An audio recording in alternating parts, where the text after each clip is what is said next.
Du Seigneur. Alléluia. Gloire à Dieu. Merci Seigneur.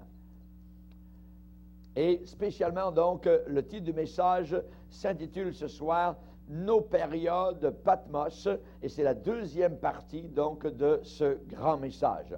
On va lire dans Apocalypse le premier chapitre. On ne relira pas tout le passage, mais simplement 3 versets, du verset 9 au verset 11. « Moi, Jean, votre frère, et qui est part avec vous à la tribulation et au royaume et à la persévérance en Jésus, j'étais dans l'île appelée Patmos à cause de la parole de Dieu et du témoignage de Jésus.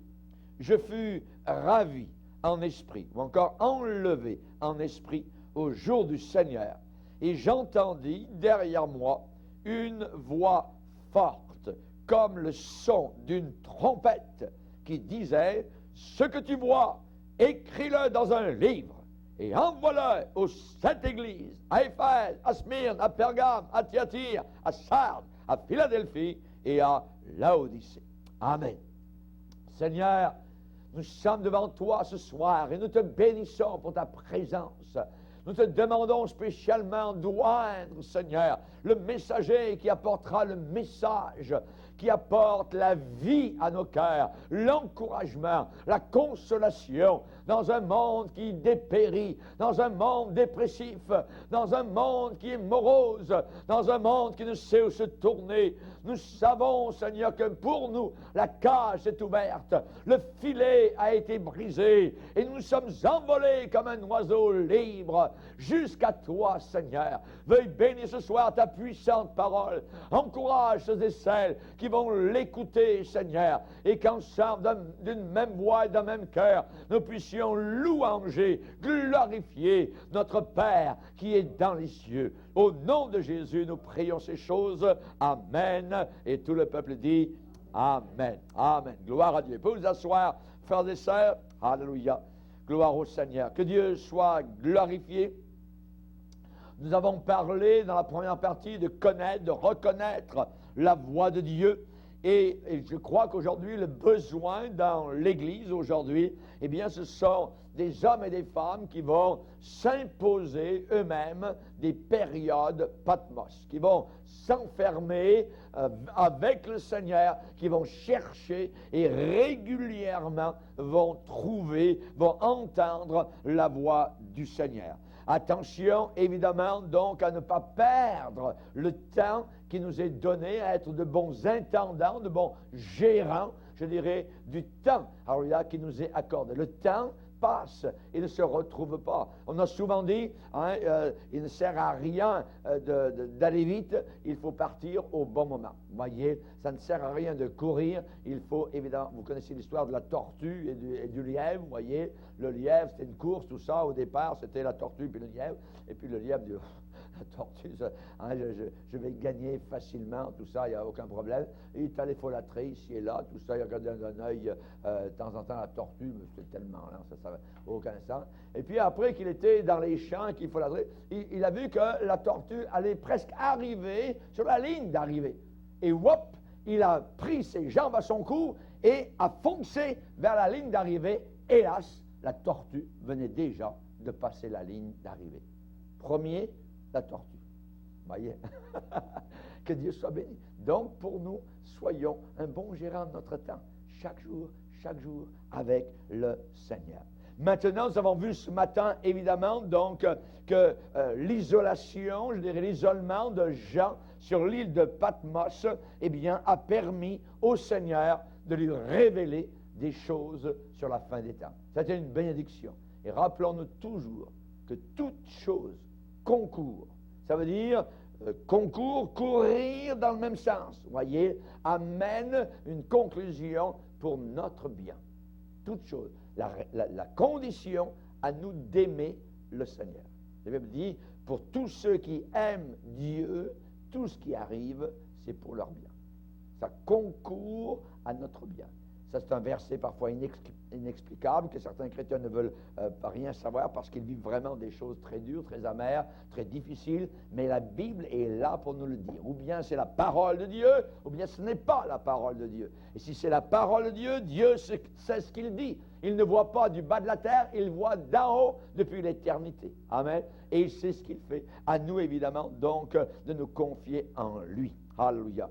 Gloire au Seigneur. Et la Bible déclare que lorsque, Jean était à Patmos, le Seigneur lui a montré. Jean a regardé sur son île qui était déserte. Il a dit, voici, une porte était ouverte dans le ciel. C'est merveilleux. Une porte ouverte dans le ciel. Il aurait pu dire, j'ai vu une porte fermée dans le ciel.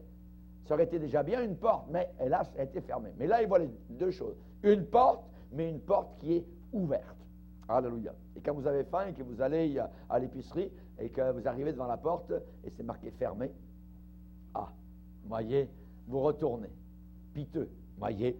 Eh bien, le Seigneur a mis devant Jean une porte ouverte dans le ciel. Et il dit, la première voix que j'avais entendue comme le son d'une trompette, c'est-à-dire celle de Jésus, voyez, et qui me parlait, dit. Donc c'est la même voix, c'est Jésus qui lui dit, monte ici et je te ferai voir ce qui doit arriver dans la suite des temps, voyez, à la fin des temps. Et ce que j'ai vu, moi, personnellement, dans mes propres périodes, Patmos, eh bien, lorsqu'on est enfermé avec le Seigneur, c'est simple, je peux vous le dire. Le Seigneur a dit, à la fin, les hommes rendront l'âme de terreur dans l'attente de ce qui surviendra pour la terre. Ce que j'ai vu dans ma propre période de Patmos, quand on est enfermé avec Dieu, c'est que soudain la parole de Dieu vous revient en pleine face. Dieu vous parle. Le texte n'est plus un texte mort à décortiquer, à regarder la grammaire, ainsi de suite, la géographie, la localisation. Non, c'est le Saint-Esprit qui vient directement nous parler. Les hommes rendront l'âme de terreur, de frayeur, ça veut dire vont mourir de peur, dans l'attente de ce qui surviendra pour la terre. Ça veut dire leur cœur va flancher. Leur cœur va sauter. Et je crois que ce temps-là est sur le point d'arriver. Ce temps-là est sur le point d'arriver. Il y a une terreur, littéralement, qui s'en vient sur l'Amérique du Nord, sur le monde entier. Tel que Jésus l'a dit, les cœurs des hommes vont trembler d'effroi. Leurs pensées vont s'agiter comme des feuilles au vent d'automne. Et ils vont essayer de se raisonner en voyant tout ce qui va arriver. Et ils vont dire, mais de telles choses ne peuvent plus arriver. Ça n'arrivera plus. Rappelons-nous quand ils se sont rencontrés à l'ONU, et certains ont dit, plus jamais cela. Never again, never again. Voyez, soit pour la Première Guerre mondiale, c'était la Société des Nations, soit pour la Deuxième Guerre mondiale. Plus jamais une chose semblable. Dans notre pays actuellement, ici au Canada, il y a des multitudes qui n'arrivent plus à dormir la nuit. Ils n'arrivent plus à dormir la nuit. Des milliers de personnes actuellement, à Montréal et partout dans le Québec et dans le Canada et aux États-Unis, sont gardés réveillés parce qu'ils ont peur. Ils ont peur de tout. Ils ont peur du cancer, ils ont peur de l'avenir, ils ont peur de la mort, ils ont peur des démons, ils ont peur à l'école, ils ont peur des parents, ils ont peur de la police, ils ont peur de n'importe quoi. La peur est en train de saisir cette génération. Hier encore au téléphone, mon oculiste m'a téléphoné, il m'a dit, ça fait pas très longtemps que j'ai eu un rendez-vous, tout ça, il m'a dit, ça serait bien si vous reveniez. J'ai dit, non, on va attendre en 08. Elle dit, vous n'avez pas peur? Vous n'avez pas peur? J'ai dit, non, je n'ai pas peur. Elle insistait. J'ai dit, non, je n'ai pas peur. Vous n'avez pas peur de prendre quelque chose derrière les yeux? Non, je n'ai pas peur. Voyez? Les gens vivent dans la peur. Ils ont peur de ceci, ils ont peur de cela. Le Seigneur a dit, les hommes rendront l'âme de terreur. Ce n'est pas un petit mot. La terreur. d'où est venu le mot terrorisme. Le terrorisme est quelque chose avec lequel il va falloir apprendre de plus en plus à vivre tant que Jésus-Christ n'est pas revenu. Et c'est vrai qu'aujourd'hui, les gens prennent des pilules pour dormir, parce qu'ils n'arrivent pas à dormir. Beaucoup de gens font des dépressions. Pourquoi? Parce qu'ils ne marchent pas avec Dieu. Quand on marche avec le Seigneur, on sait en qui se confier. Alors ils font des dépressions. Et alors, ils vont voir le docteur. Le docteur dit, on va vous prescrire des calmants. Des calmants, pourquoi? Ça ne fait absolument rien de plus. On a besoin d'avoir la paix dans le cœur. La paix dans le cœur. La Bible dit, il n'y a pas de paix pour les méchants. Qui sont les méchants? Ceux qui ne croient pas à Jésus-Christ. Ceux qui ne se confient pas dans le Seigneur Jésus-Christ. Et selon les Écritures, j'aimerais vous dire que le pire est à venir. Le pire s'en vient. Nous sommes juste au bord. Le pire s'en vient. Et toutes les fois que les prophètes hébreux de l'Ancien Testament ont reçu un tout petit coup d'œil sur notre époque de la fin des temps, ces hommes ont reculé d'effroi. Ces hommes ont frissonné d'horreur et d'effroi. J'aimerais vous dire qu'il y a un crash économique qui est sur le point qui nous pend au nez. Un crash économique terrible est en train de se préparer. Beaucoup vont y perdre. Beaucoup vont y perdre. Il peut y avoir actuellement une tendance ascensionnelle, je dirais, où les choses semblent aller bien, prospérité, réussite, ainsi de suite. Mais ça ne durera pas. Je vous le dis, sur l'autorité de la parole du Seigneur. Le pouvoir d'achat actuel est quelque chose qui était inimaginable à la génération précédente de nos parents. L'argent roule. Et la génération précédente n'avait pas d'argent entre les mains, ou si peu. Voyez. Et tout cela, évidemment, va s'achever. Ça va s'achever. Les petites cartes plastiques diaboliques entraînent des dettes énormes actuellement. Les cartes de crédit ont permis que des multitudes de personnes sont en banqueroute. En banqueroute. On propose des cartes de crédit à tout le monde, aux jeunes qui ne savent pas gérer l'argent. Et ils sont complètement en banqueroute. Ils arrivent déjà à 18, 19 ans, 20 ans, et ils ont déjà fait des banqueroutes. Voyez? Des dettes énormes. Et cela va entraîner des gémissements et des pleurs de tous côtés à cause des dépenses du passé. La bulle immobilière va éclater.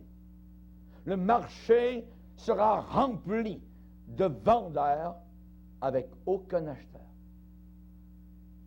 La mondialisation actuelle est en train de préparer ce chemin actuellement.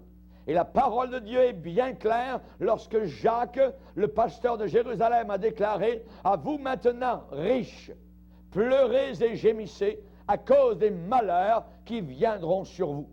Vos richesses sont pourries. Vos vêtements sont rongés par les teignes. Votre or et votre argent sont rouillés. Et leur rouille s'élèvera en témoignage contre vous et dévorera vos chairs comme un feu. Vous avez amassé des trésors dans les derniers jours. Dans les derniers jours, nous sommes actuellement. Il n'y a jamais eu autant de riches qu'actuellement. Pendant que l'autre côté de la terre vit avec $1 ou $2 par jour. Pensez-vous que les choses vont continuer comme cela très longtemps? Vous avez amassé des trésors dans les derniers jours. Voici le salaire des ouvriers qui ont moissonné vos champs et dont vous les avez frustrés. Cris, et les cris des moissonneurs sont parvenus jusqu'aux oreilles du Seigneur des armées. Vous avez vécu sur la terre dans les voluptés, dans les délices. Vous avez rassasié vos cœurs au jour du carnage. Et ainsi de suite. Voyez, actuellement, la mondialisation, et c'est la raison pour laquelle beaucoup de compagnies s'en vont en Roumanie, s'en vont aux Indes, s'en vont en Chine, où l'on peut faire travailler presque jour et nuit des enfants à très peu, donc, de salaire. Même maintenant, actuellement, ce que nous commençons à voir, c'est que des maisons qui valent très cher sont mises en vente par des propriétaires qui sont presque en banqueroute financière. Beaucoup seront frappés très durement. Le Seigneur a dit, les hommes rendront l'âme de terreur dans l'attente de ce qui surviendra pour la terre. Certains ont acheté des maisons qui ne peuvent plus payer, même pas les intérêts. Ils n'arrivent même pas à payer les intérêts. Et donc, la banque reprend tout cela. Le plus effrayant de tout cela, c'est que des guerres vont éclater. Des guerres vont éclater. Jésus a parlé des signes de la fin. Il a dit, vous entendrez parler de guerre et de bruit de guerre. Le monde va bientôt chanceler sous le poids de son péché. Jusqu'à présent, ils ont levé le poing vers le ciel. Ils ont ri, blasphémé le Dieu éternel. Et ils vont trembler. Vous avez remarqué que dernièrement, il y a un rapprochement entre la Russie et l'Iran. L'Iran qui est un ennemi juré d'Israël. Le président de l'Iran a déclaré au monde entier que l'Holocauste juif, où il y a eu 6 millions de morts, n'a jamais existé. Cet homme-là, avec le président de Russie, sont en train de se rapprocher. Il y a une visite dernièrement de rapprochement, et vous savez très bien que l'Iran, appelé dans l'Ancien Testament la Perse, va porter ses yeux contre Israël, aidé de la Russie et d'autres pays. Et si vous avez vos Bibles, vous allez voir qu'une guerre terrible qui va affecter le monde entier est en train de se préparer. Beaucoup de personnes pensent que cette guerre n'est pas pour la grande tribulation, mais avant la grande tribulation. C'est la fameuse guerre de Gog et Magog contre Israël. Lisez avec moi dans Ézéchiel. Ézéchiel chapitre 38. La parole de l'Éternel me fut adressée en ces mots, fils de l'homme, tourne ta face vers Gog, au pays de Magog, vers le prince de Roche, ça veut dire la Russie, de Méchec, qui nous parle de Moscou, et de Tubal, qui nous parle de Tobolsk, qui est une ville très importante dans la Russie du Nord, et prophétise contre lui, contre ce pays, la Russie. Tu diras ainsi par le Seigneur l'Éternel, j'en veux à toi, Gog, prince de Roche, de Méchec et de Tubal. Je t'entraînerai, je mettrai une boucle à tes mâchoires, je te ferai sortir, évidemment, de ton pays. Toi et toute ton armée, chevaux et cavaliers, tous vêtus magnifiquement, troupes nombreuses portant le grand et le petit bouclier. Ça veut dire toutes les armes, les missiles et toutes les choses atomiques. Tous maniant l'épée. Et regardez, avec qui sera la Russie? Et avec eux, ceux de Perse. La Perse, c'est l'Iran. C'est l'Iran. Il y a rapprochement actuellement. Ensuite, ceux d'Éthiopie. Ça nous parle de la péninsule arabe. Tous les Arabes qui sont contre Israël. Tous les musulmans qui ont une haine contre Israël. Et ça parle ensuite de Pout, qui est la Libye. Le pays du fameux Kadhafi, voyez, qui est Israël, tous portant le bouclier et le casque. Gomer, c'est qui Gomer? C'est la Turquie actuelle, la Turquie, et toutes ses troupes. La maison de Togarma, là ça nous parle de tous les Arabes, à l'extrémité du septentrion. Si vous doutez d'où se trouve Gog et Magog, la Bible dit à l'extrémité du septentrion. Prenez une carte du monde et regardez à l'extrémité au nord d'Israël. Vous avez quoi? La Russie. La Russie. La Russie alliée avec la Perse, alliée avec les nations arabes, alliée avec la Turquie, vont monter contre Israël. Et c'est un jugement de Dieu. La terre entière va être secouée par cette guerre terrible qui s'en vient. Et j'aimerais vous dire, si vous doutez que c'est contre Israël, eh bien la Bible déclare. Verset 8, il est dit à peuple nombreux qui sont avec toi, prépare-toi et tiens-toi prêt, toi et toute ta multitude assemblée autour de toi, sois leur chef. Ça veut dire que la Russie sera le chef dans cette guerre. C'est elle qui va mener cette guerre. Et vous avez remarqué le refroidissement actuel entre l'Ouest, les États-Unis d'Amérique, et la Russie, voyez. Pourquoi? Pour prendre le large et pour être amis avec toutes ces nations-là contre Israël. Jérusalem sera une pierre pesante pour toutes les nations. Et quiconque veut toucher à Jérusalem va en porter les conséquences. Sois leur chef. Ici dit, verset 8, après bien des jours, ça veut dire à la fin des jours, tu seras à leur tête. Dans la suite des années, tu marcheras contre le pays. On va dire, quel pays? Il est décrit ce pays-là. Les pays dont les habitants échappaient à l'épée. Ça veut dire tous ceux, il y en a beaucoup qui ont échappé à l'épée. Et spécialement, il y a eu les 6 millions de morts dans les camps de concentration allemands, mais spécialement, il y en a ceux qui sont échappés. Il y a une nouvelle génération actuelle, échappée à l'épée, auront été rassemblés d'entre plusieurs peuples. Et les Juifs viennent de partout autour de la terre. Il y en a au Canada, il y en a en France, il y en a aux États-Unis, il y en a en Russie, il y en a partout. Voyez, retirés, auront été rassemblés entre plusieurs peuples sur les montagnes d'Israël, longtemps désertes, retirés du milieu des peuples. Ils seront tous en sécurité dans leur demeure. Tu monteras, tu t'avanceras comme une tempête, et ainsi de suite. Voyez, et ça nous parle de la destruction. Dieu va rencontrer lui-même toutes ces armées-là et va les détruire. Va les détruire. Savez-vous combien de temps, alléluia, il va falloir pour enterrer les morts? 7 mois. 7 mois pour enterrer tous les morts qu'il y aura en Israël par rapport aux armées russes, aux armées arabes qui auront lutté contre Israël. La Bible nous le déclare, regardez, verset 11, 39, 11, Ézéchiel 39, 11, en ce jour-là, je donnerai à Gog un lieu qui lui servira de sépulcre en Israël.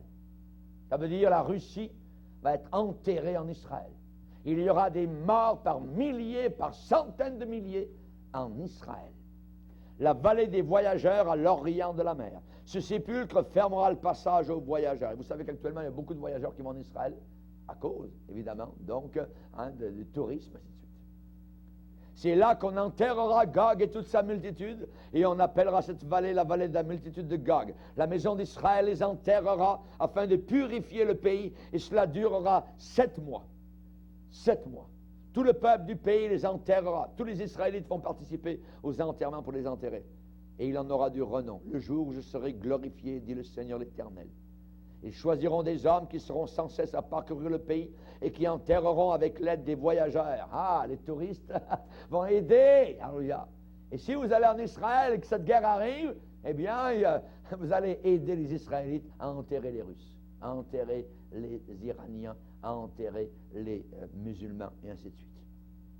Il est dit que, verset 14, ils choisiront des hommes qui seront sans cesse à parcourir le pays et qui enterreront avec l'aide des voyageurs les corps restés à la surface de la terre. Ils purifieront le pays et ils seront à la recherche pendant 7 mois entiers. Ils parcourront le pays. Quand l'un d'eux verra les ossements d'un homme, il mettra près de là un signe, un petit poteau, jusqu'à ce que les fossoyeurs l'enterrent. Voyez. Maintenant, les armes. Les armes seront prises. Et les armes vont fournir du feu en Israël pendant 7 ans. Pendant 7 ans, ils auront du combustible. Et actuellement, les armées russes ont dans leurs tanks, c'est un combustible qui brûle et qui est plus dur que le fer. Vous voyez, ils ont découvert un combustible actuellement. La Bible est claire. La Bible est la vérité. Regardez ici, au verset 9, 39, 9. Alors les habitants des villes d'Israël sortiront, ils brûleront et livreront aux flammes les armes, les petits et les grands boucliers, les arcs et les flèches, les piques et les lances, et ils en feront du feu pendant 7 ans. Ils ne prendront point de bois dans les champs, ils n'en couperont point dans les forêts, car c'est avec les armes qu'ils feront du feu. Jésus a dit, les hommes rendront l'âme de terreur dans l'attente de ce qui surviendra pour la terre. Des guerres. Vous entendrez parler de guerre et de bruit de guerre. Nous sommes sur le bord d'une guerre nucléaire. Terrible. Horrible. Quelle horreur. Quelle terreur. Voyez, lorsqu'il y a eu les tours de World Trade Center, le monde entier était secoué. Mais il n'y a eu que juste 3000 morts. Attendez le prochain coup. Les hommes n'ont pas entendu. Nous n'avons pas écouté ce que Dieu disait. Lorsqu'il y a eu le verglas au Québec, les Québécois ont eu peur un peu, mais ensuite, terminé. Voyez, swing la bottine. Voyez, on a oublié, on n'a pas appris. Les dirigeants autour de la terre vont trembler. ont tremblé. Exactement comme Belshazzar, rappelez-vous ce jeune playboy qui s'amusait, qui riait de Dieu lorsque la main, l'extrémité de main s'est mise à écrire sur la muraille de chaux du palais royal. Il est dit, le roi a vu cette extrémité de main qui écrivait, alors le roi changea de couleur. Oh! Ses pensées se troublèrent, les jointures de ses reins se relâchèrent. Vous savez ce que ça veut dire? T'allez aux toilettes. Et ses genoux se heurtèrent l'un contre l'autre devant une extrémité de main. Et je peux vous dire qu'à la fin des temps, Jésus a déclaré, les hommes rendront l'âme de terreur. Ils se moquent actuellement de Dieu. Mais Dieu va montrer qu'il est Dieu. Parce que la Bible dit, on ne se moque pas de Dieu. Ce qu'un homme sème, ce qu'une génération sème, elle va aussi le récolter. Je n'essaie pas de faire peur à personne, mais le corps de Christ a besoin d'entendre la vérité sur notre époque. Les esprits diaboliques actuellement sont relâchés, ont la permission de la part du Dieu Tout-Puissant d'être relâchés sur la planète Terre. Et alors que des événements effroyables vont s'accumuler les uns sur les autres, certains chrétiens eux-mêmes vont avoir très, très peur.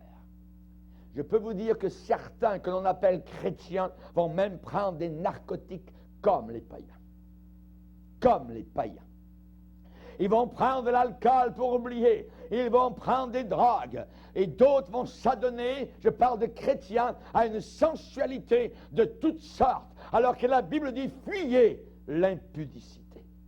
Satan leur a déjà pourvu tout un menu immense de saleté par la télévision, par Internet, par des cellulaires, portables ou non. Et tout cela va amener dans leur cœur un endurcissement général parmi le peuple de Dieu. Jésus a dit, l'amour du plus grand nombre se refroidira. Il ne parlait pas des païens parce qu'ils n'ont pas d'amour de la vérité. Mais Jésus parlait du monde chrétien. L'amour du plus grand nombre, la majorité, va se refroidir. Et c'est la raison pour laquelle la Bible nous avertit en disant dans Hébreux 3 qu'aucun de vous ne s'endurcisse par la séduction du péché. Pourquoi? Parce que nous sommes devenus participants de Christ. Pourvu que nous retenions jusqu'à la fin l'espérance que nous avions au départ. L'évangile que je prêche, l'évangile que j'ai embrassé depuis 40 ans n'a pas changé d'un iota. C'est le même évangile que je prêche au travers des décennies. Et c'est cet évangile qui va me sauver et m'emmener de la terre jusqu'au ciel. Je peux vous dire que les gens vont pleurer, vont avoir peur. Viens, Jean, monte ici et je te montrerai ce qui doit arriver dans la suite des temps. Et quand nous allons vers le trône de Dieu, le chrétien actuel a la crainte de Dieu. La Bible dit, c'est par la crainte du Seigneur qu'on s'éloigne du mal. Du mal. Leur cœur va flancher, un crash économique, les guerres vont éclater. La Bible déclare qu'une chaleur étouffante et torride s'en vient sur la terre. Et Jean l'apôtre a décrit cela en disant, les hommes furent brûlés par une grande chaleur. Et ils blasphémèrent. Ils savent que Dieu existe. Ils blasphémèrent le nom du Dieu qui a autorité sur ces fléaux. Il y a quelqu'un qui a autorité sur les fléaux qui sont envoyés sur la terre. Il dit, ils ne se repentirent pas pour lui donner gloire. Les hommes ne se repentiront pas à la fin des temps pour donner gloire au Seigneur. Et tous ceux qui vont souffrir vont devenir tellement aveugles, tellement engourdis, tellement glacés d'horreur qu'ils vont refuser la délivrance de Jésus-Christ. Ils vont dire, si c'est ça Dieu, ils vont le blasphémer. Ils savent qu'il existe. Oui. Et au lieu de cela, ils vont préférer, écoutez bien, l'enfer éternel. C'est un jugement. Certains de ces blasphémateurs se seront des chrétiens. Déjà, maintenant, à l'intérieur du monde chrétien, on commence à entendre un enseignement qu'il n'y a pas d'enfer, que Dieu est bien trop bon pour envoyer les gens en enfer. Auparavant, nous entendions cela venant du monde religieux apostat, mais maintenant c'est entré à l'intérieur. Il y a un enfer pour l'éternité. Certains de ces blasphémateurs seront des chrétiens. Dans les jours à venir, les chrétiens tièdes, je dirais les chrétiens du dimanche matin, les chrétiens passifs, les chrétiens endormis vont expérimenter quelque chose de terrible, un endurcissement dans leur conscience. Un endurcissement dans leur conscience. Pas un endurcissement contre Dieu, ils vont continuer à dire qu'ils aiment Dieu. Ils vont garder une forme extérieure de piété. Ils croiront qu'ils sont en sécurité. C'est un des signes de la fin. La Bible déclare qu'ils auront l'apparence de la piété. On ne parle pas des païens. Les païens n'ont aucune piété. On parle du monde chrétien. Ils auront l'apparence de la piété, mais reniant ce qui en fait la force. Ce qui fait la force, c'est la séparation. Sans la sanctification, personne ne verra le Seigneur.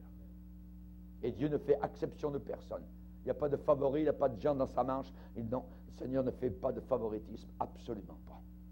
Le temps viendra où ces gens-là, qui ont une forme extérieure de piété, se croiront en sécurité et ils penseront n'avoir absolument aucun sentiment de quelque sorte. Pour eux, oui, Dieu m'aime, tout ça, je suis sauvé. En retour, ils n'auront aucune peur, aucune crainte. C'est un jugement qui tombera sur eux. Aucune peur, aucune crainte, aucun souci, aucun choc par rapport à l'éternité. Ils vont s'arrêter totalement de grandir en Jésus-Christ. Paul a dit aux Galates, qui vous a arrêté? Vous courriez bien. Ces gens-là vont s'arrêter. Le diable, l'influence satanique, l'influence du monde va les stopper directement dans leur marche avec le Seigneur. L'apôtre Paul nous a avertis en disant que personne ne fasse de vous sa proie par la philosophie des hommes. Le Seigneur a dit à une église que personne ne prenne ta couronne. Que personne ne prenne ta couronne. Il y a quelqu'un qui va prendre leur couronne. Ils vont devenir des proies faciles pour Satan. Et l'apôtre Paul a décrit ceux qui refusent de grandir en Jésus-Christ. C'est simple. Il est dit, ils ont l'intelligence obscurcie. Ils deviennent étrangers à la vie de Dieu. L'intelligence obscurcie. Oui. Si je ne fais pas attention à ma vie personnelle, ma vie chrétienne, un jugement tombe sur moi. Si je ne prends pas Dieu au sérieux, je ne peux pas me fier à ma vie chrétienne d'il y a 10 ans, d'il y a 15 ans. Aujourd'hui. Rappelez-vous l'histoire de David, son fils Salomon, son fils Roboam. David aimait le Seigneur, un homme simple, un homme humble. Salomon, un homme glorieux, un homme rempli de gloire. Finalement, il a terminé en disant, vanité des vanités, tout est vanité. Et son fils a vu cela. Et un beau jour, il s'est complètement, Roboam, éloigné de Dieu. Il a jeté la Bible par-dessus bord. Et Dieu a envoyé un homme, le roi d'Égypte, du sud, Shishak, qui est arrivé à Jérusalem. Et la Bible dit, il prit tout. Il prit les boucliers d'or. Il prit toutes les richesses. Ces gens-là, chers amis, le diable va leur prendre toute leur richesse, va leur prendre tout leur héritage. Ils auront l'intelligence obscurcie exactement comme les païens. Ils vont devenir comme les païens, et je dirais même pire que les païens. Ils vont devenir étrangers à la vie de Dieu. Le sens littéral, ça veut dire qu'ils vont devenir apathiques, sans émotion. Aucune émotion, aucune conviction. Ils vont devenir morts. Morts. Ils vont se ficher maintenant des choses de Dieu. Ils vont vouloir ignorer tous les appels pour les réveiller, pour les pousser à chercher Dieu. Ces mêmes chrétiens auront été avertis dans le passé. Certainement. Quel avertissement? À croître à tous égards. Ça veut dire en toutes choses, en celui qui est le chef, Jésus-Christ. Est-ce que vous êtes plus patient aujourd'hui qu'il y a 5 ans? Est-ce que vous avez grandi aujourd'hui dans le Seigneur? Si vous n'avez pas grandi, alors vous avez reculé. Ce n'est pas vous qui avez la victoire sur le monde, c'est le monde qui a la victoire sur vous. Il faut absolument grandir. Il faut croître dans le Seigneur. La Bible dit de croître à tous égards, en toutes choses. Voyez? Et l'apôtre Paul voulait que les chrétiens possèdent toutes les ressources intérieures pour résister, pour se tenir face à l'attaque finale de Satan à la fin des temps contre l'Église de Jésus-Christ. Mais tous ces gens-là n'avaient pas le flot de vie en eux. Ils n'avaient pas le courant de vie en eux. Ils ont choisi de narcotiser leurs pensées. Ils ont choisi d'endormir leurs pensées. Ils ont choisi de faire taire leur conscience avec la sensualité. La sensualité. Ils ont préféré marcher dans l'ignorance et ils ont eu le cœur aveuglé à leurs conditions très dangereuses. Au milieu de leur aveuglement, je vais vous dire ce qui va arriver à ces chrétiens-là de la fin des temps, ils ne pourront plus supporter les terribles nouvelles qui vont arriver. Pourquoi? Parce que généralement, dans leurs églises, ils ont des faux prophètes qui leur disent que tout va aller bien, que tout, ils vont prospérer, ça va être merveilleux, ils vont devenir riches et tout ça. Et c'est le contraire qui va arriver. On va dire, ça ne marche pas. Et ils vont se tourner contre Dieu. Même s'ils ne lèvent pas le poing visiblement, ils vont avoir de la haine et de l'amertume contre le Seigneur dans leur cœur. Chers amis, au lieu de courir vers Jésus, ces gens-là vont se livrer à toutes sortes de plaisirs sensuels, inimaginables. Ils vont se livrer à la cupidité, à la calomnie, à la méchanceté. J'aimerais vous dire, chrétiens qui m'écoutez, je veux vous avertir. Tous ces gens-là ne pourront jamais assez en avoir. Ces chrétiens vont devenir pires que des païens. Ils n'auront jamais assez de pornographie, de sensualité. Ils vont convoiter les femmes des uns et des autres. Ils vont vivre dans ce domaine-là diabolique. Ils vont devenir tellement tièdes envers Jésus-Christ, que j'aimerais leur dire, réveille-toi, avant qu'il ne soit trop tard. Que le feu du Saint-Esprit ne parte pas de ta vie. Entends, écoute l'appel du Saint-Esprit qui sonne clair et net comme une trompette. Cherche le Seigneur. L'apôtre Paul a dit, si la trompette rend un son confus, qui se préparera au combat? Ma prière est que le message que je vous livre ce soir ne soit pas confus, soit bien clair. Il va tomber à la fin des temps sur ce qu'on appelle christianisme, un esprit diabolique de séduction. Ils vont se détourner de la parole de Dieu. Ils ne supporteront même plus les Écritures. Deviens un serviteur à plein temps pour Jésus-Christ. Et là, tu vas obtenir la puissance de Jésus pour faire face aux jours qui sont en face de nous. La Bible dit, si aujourd'hui tu ne peux pas te mesurer avec des piétons, que sera-ce quand il faudra te mesurer avec des chevaux sur les rives orgueilleuses du Jourdain? Les jours en avant de nous sont des jours terribles, des jours d'orgueil, des jours terribles de calomnie, des jours diaboliques.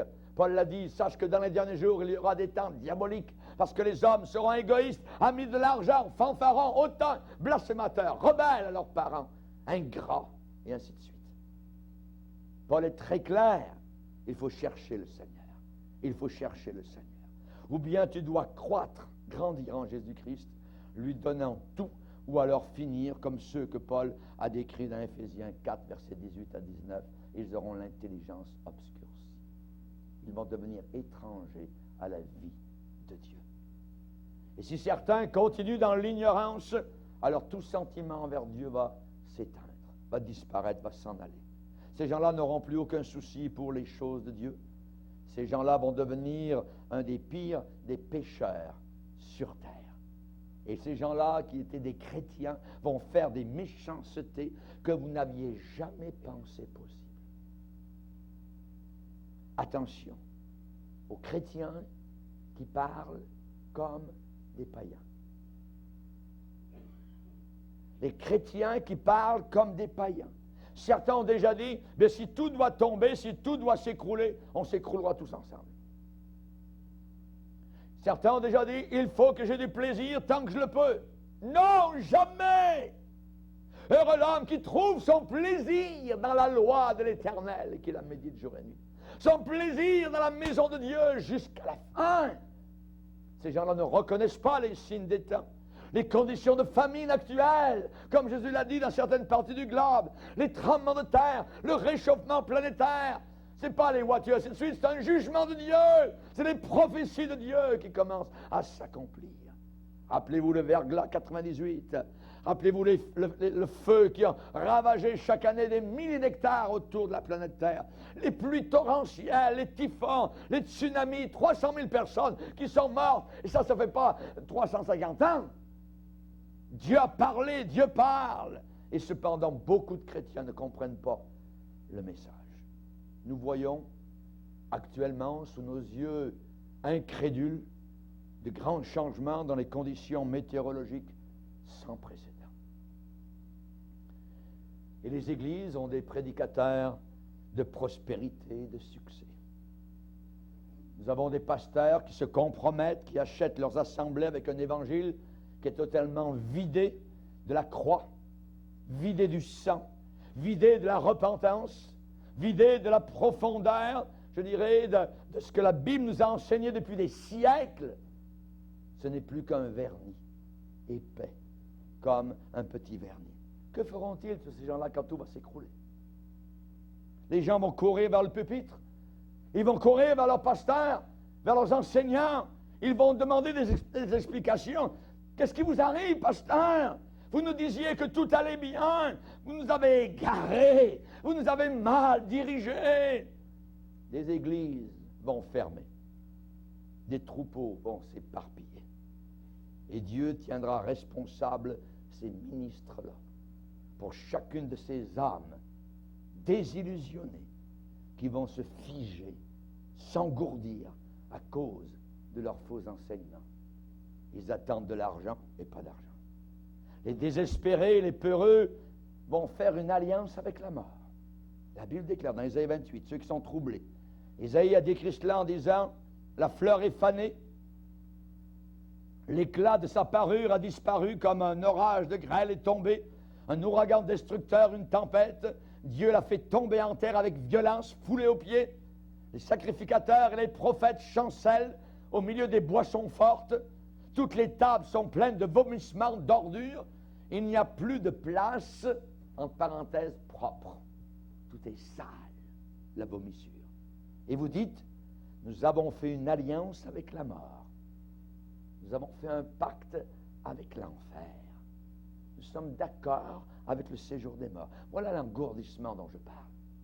C'est un engourdissement terrible. Ces gens vont dire, on s'est donné à l'enfer.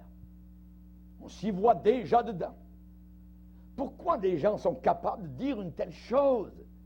Parce qu'ils se sont engourdis littéralement devant les nouvelles de jugements terribles qui s'en viennent autour de la terre. J'aimerais vous dire, le Seigneur a déclaré pour nous qui voulons servir Dieu plein temps. C'est pourquoi ainsi parle le Seigneur l'Éternel, j'ai mis pour fondement en Sion une pierre éprouvée, une pierre angulaire, une pierre de prix, une pierre solidement posée. Celui qui la prendra pour appui n'aura pas hâte de fuir. Ça veut dire celui qui croit n'aura pas hâte. Gloire au Seigneur. Si vous avez pris Jésus comme appui solide, hallelujah, alors vous n'aurez pas peur. Vous allez dire, c'est vrai, c'est l'heure du jugement. Jésus sur le point d'arriver, je vois tout là, tout s'emboîte, tout va ensemble, tout converge. La parole de Dieu me dit la vérité. Et maintenant, je sais que je suis sur le point d'aller vers le ciel. Alléluia. Et que je meurs par un jugement, que je meurs au milieu des impies, je m'en fous complètement, ou que je meurs par l'enlèvement, que je passe au ciel par l'enlèvement. Alors, Seigneur, comme tu le veux, comme tu le désires, moi, je suis à toi, corps, âme et esprit, et je veux rester collé à la croix du calvaire. Amen. Alléluia. Baissons nos têtes et prions le Seigneur. Alléluia. Merci, Seigneur. Seigneur, nous voulons te bénir, alléluia, alors que le monde va paniquer de terreur, d'insécurité. Nous qui voulons t'adorer de tout cœur et à plein temps, Seigneur, nous serons au repos.